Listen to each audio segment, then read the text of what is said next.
Nakakatawa lang minsan pag pinagtatawanan nila ang tanong na, open-minded ka ba? Kadalasan kasi sa ating mga Pilipino, sarado ang utak natin sa mga oportunidad na pwede nating ikaunlad. Ang binibenta ko ay life insurance at di mo kailangan maging open-minded para dito. Alam naman natin na hindi tayo magtatagal sa mundong ito. In short, mamamatay din tayo. Pag tayo ay sumalangit na, ang mga mahal natin sa buhay na naiwan natin ang mag-aasikaso ng burol ng katawang lupa natin. May gastos yun. Hindi naman natin alam kung kailan tayo lilipas at kung paano.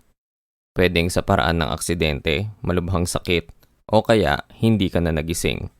Kahit anong paraan ka pa kunin ni Lord, may gastos pa rin yun. Sadyang life insurance lang ang pwedeng sumagot sa mga gastos na yan. Kung ano man ang iniisip mo ngayon, kulang pa rin yun.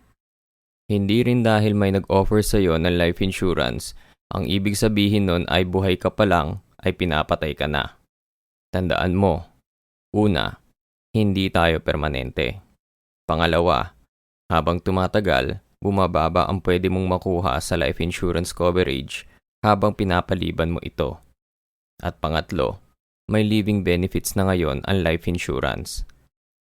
Hindi mo kailangang maging open-minded dito kasi mangyayari ito kahit ano pang iwas mo. Kung wala kang life insurance at may nangyari sa'yo, walang rewind. Huwag mong sabihin na mind your own business kasi this is our business. Huwag mo ring sabihin never mind kasi when you have life insurance, you will have peace of mind. So anong klaseng mind meron ka?